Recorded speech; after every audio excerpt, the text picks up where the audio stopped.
En 1861, un botaniste français du nom de Auguste revenait d'une expédition de 3 ans en Afrique de l'Ouest avec ses notes.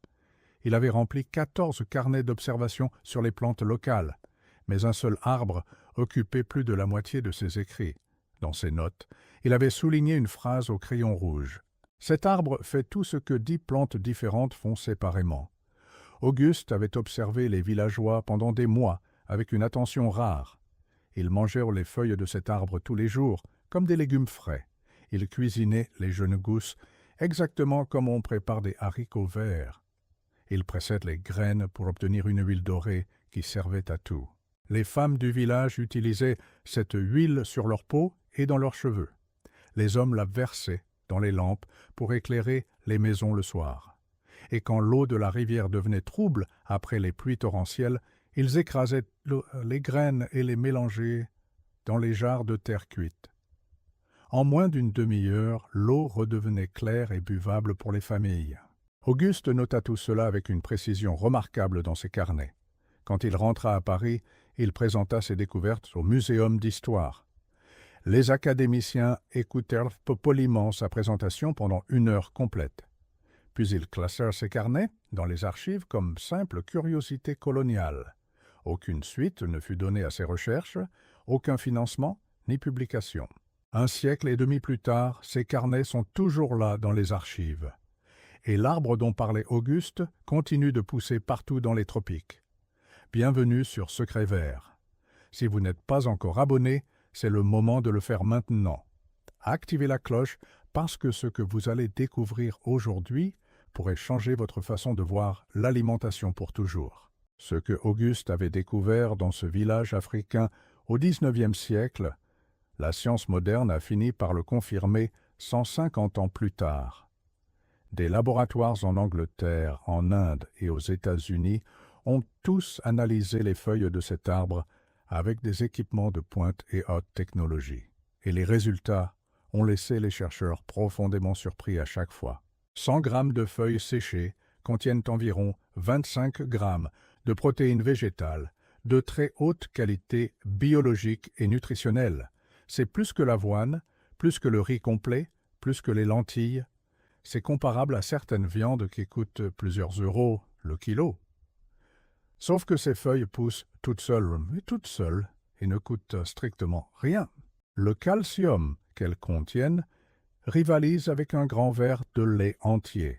Le fer dépasse largement celui des épinards que l'on croit si riches en fer. La vitamine A atteint des niveaux que seules les meilleures carottes égalent, et la vitamine C reste présente en quantité notable même après séchage complet. Tout cela sans transformation industrielle ni additifs chimiques d'aucune sorte. Et quand vous regardez la liste complète de ce que cet arbre peut fournir, vous commencez à comprendre pourquoi personne ne vous en a jamais parlé avant. Et justement, cette richesse nutritionnelle incroyable n'est que le début de tout ce que la nature cache et que l'industrie préfère ignorer. Cette vidéo n'est que la partie émergée de l'iceberg. J'ai rassemblé tout ce que l'industrie ne veut pas que vous sachiez. Tout est dans le pack complet de Secret Vert.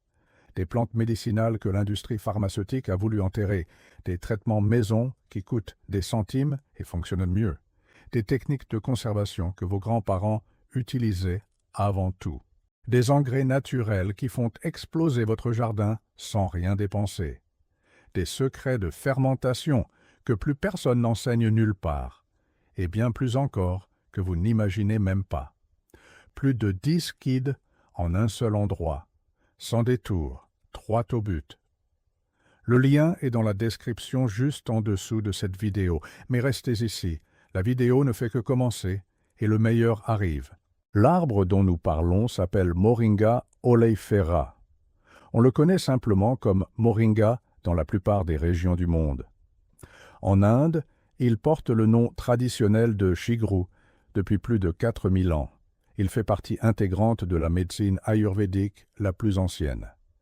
En Afrique, il pousse naturellement le long des routes et dans les cours. En Amérique centrale, les familles le plantent à côté de leur maison parce qu'un seul arbre signifie de la nourriture fraîche toute l'année. Et pour nous en France, la bonne nouvelle est qu'il peut se cultiver. pas en pleine terre dans le nord, évidemment, mais sous serre ou en pot. Dans le sud, en Provence ou dans le Midi, les conditions sont plus favorables. Certains jardiniers français obtiennent déjà de belles récoltes sous abri. Un potager enrichi d'un moringa change complètement la donne nutritionnelle. Des feuilles fraîches, riches en protéines, que vous récoltez chaque semaine. Un arbre qui ne demande ni engrais chimiques, ni traitements, ni pesticides. Qui pousse avec de l'eau, du soleil et de la patience comme seuls ingrédients. Un arbre qui se régénère tout seul après chaque coupe sans aucune intervention. Imaginez un instant ce que cela signifie pour votre autonomie alimentaire. Plus besoin de compléments nutritionnels hors de prix vendus en pharmacie, plus besoin d'acheter de l'huile importée quand vos propres graines en donnent. Et la raison pour laquelle personne ne vous a dit tout cela est simple. Cet arbre ne rapporte rien aux industries qui vivent de votre dépendance. Mais attendez, car la deuxième partie de cette histoire est encore plus forte. Parlons maintenant de l'huile que produisent les graines de cet arbre. Parce que c'est ici que l'histoire devient véritablement fascinante. Les graines de moringa sont petites et rondes, sans apparence particulière. Vous pourriez les voir par terre et passer devant sans y prêter attention. Mais à l'intérieur de chacune de ces graines se cache un trésor liquide. Chaque graine contient entre 38 et 40% d'huile pure. C'est une quantité énorme pour une si petite graine de quelques millimètres. Et cette huile possède une propriété chimique qui la distingue de presque toutes. Elle s'oxyde avec une lenteur extrême et peut rester stable pendant des mois. Des mois entiers sans réfrigération et sans aucun conservateur artificiel ajouté. C'est pour cette raison qu'on l'appelait historiquement l'huile de benne, un nom qui traversa les siècles et les civilisations du monde méditerranéen. Les Égyptiens de l'Antiquité l'utilisaient déjà il y a 3000 ans. Ils la mélangeaient avec des essences de fleurs pour créer des parfums raffinés. Ils l'appliquaient sur la peau comme un soin précieux, réservé à la noblesse. Cléopâtre elle-même est associée dans les textes anciens à des soins qui utilisaient des huiles végétales stables provenant de sources tropicales. Les Romains l'intégrèrent ensuite dans leurs propres cosmétiques et onguents. Et au XIXe siècle, ce sont les horlogers suisses qui firent la découverte. Ils cherchaient le lubrifiant parfait pour les rouages les plus délicats. Ils testèrent des dizaines d'huiles animales et végétales sans satisfaction, jusqu'à ce qu'ils essaient l'huile de benne extraite des graines de moringa. Elle ne durcissait pas avec le temps, ni ne devenait collante sous la pression. Elle gardait ses propriétés de lubrification pendant des années sans se dégrader. Les meilleurs horlogers de Genève et de la vallée de Joux l'adoptèrent aussitôt. Pas de l'huile industrielle dans les montres les plus chères et précises du monde. De l'huile d'un arbre tropical dans des mécanismes valant des milliers de francs. Ce détail à lui seul en dit long sur la qualité exceptionnelle de cette huile. Et il en dit encore plus long sur tout le savoir précieux que nous avons perdu. Mais il reste encore quelque chose de plus remarquable à vous raconter maintenant. Les graines de moringa peuvent contribuer à purifier de l'eau contaminée. Ce n'est ni un mythe, ni une légende populaire d'un village reculé quelque part. C'est un phénomène étudié et documenté par des universités du monde entier. Quand on broie les graines et qu'on les mélange dans de l'eau trouble et sale, les protéines contenues dans les graines agissent comme un coagulant naturel. Elles capturent les particules de saleté qui flottent dans le liquide trouble. Elles regroupent une bonne partie des bactéries présentes en amas plus lourds. Tout ce matériel commence alors à descendre lentement vers le fond du récipient. Au bout d'une trentaine de minutes, l'eau apparaît nettement plus claire en surface. Cela ne remplace évidemment pas une station d'épuration moderne et sophistiquée. Mais dans des zones rurales, d'Afrique ou d'Asie, sans aucun accès à l'eau potable, une graine broyée dans un litre d'eau peut représenter une différence immense. Des communautés entières utilisent cette méthode simple depuis des générations, et tout vient exactement du même arbre. Un seul et unique arbre fait tout cela. Maintenant, posez-vous sincèrement cette question qui change toute la perspective. Comment est-il possible qu'un arbre aussi complet existe depuis des milliers d'années sur cette planète et reste inconnu de la grande majorité des gens? La réponse tient en une phrase qui est simple mais qui dérange profondément. Le moringa ne génère aucun profit pour les grandes corporations alimentaires. On ne peut pas breveter un arbre que n'importe qui peut planter dans son jardin. On ne peut pas vendre cher un complément dont la matière première pousse gratuit. On ne peut pas créer de dépendance avec quelque chose qui se reproduit tout seul. Et c'est exactement pour cela qu'il n'a jamais eu sa place en grande surface.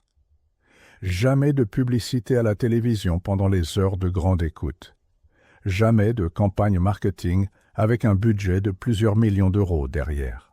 Ils l'ont simplement laissé là où il était et ils ont regardé ailleurs, dans des cours de maisons en terre battue et au bord des chemins poussiéreux.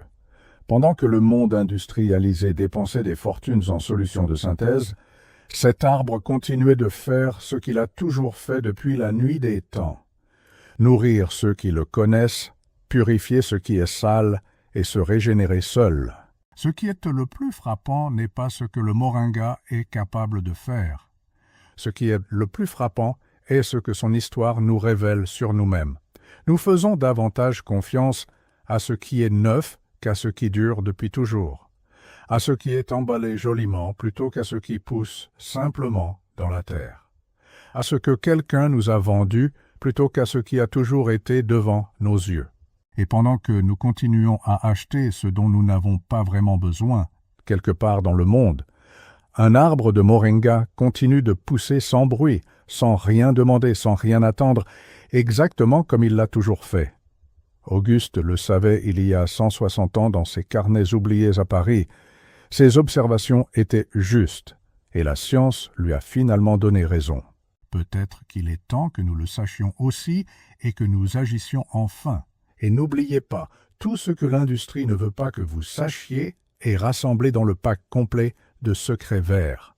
Plus de 10 guides en un seul endroit, le lien est dans la description. Si cette vidéo vous a ouvert les yeux, abonnez-vous à Secrets Verts maintenant. Activez la cloche et partagez avec quelqu'un qui a besoin d'entendre ceci. Parce que le savoir qu'on ne partage pas est un savoir qui disparaît à jamais. Et nous en avons déjà trop perdu au fil du temps sans même nous en rendre compte. À bientôt pour le prochain secret.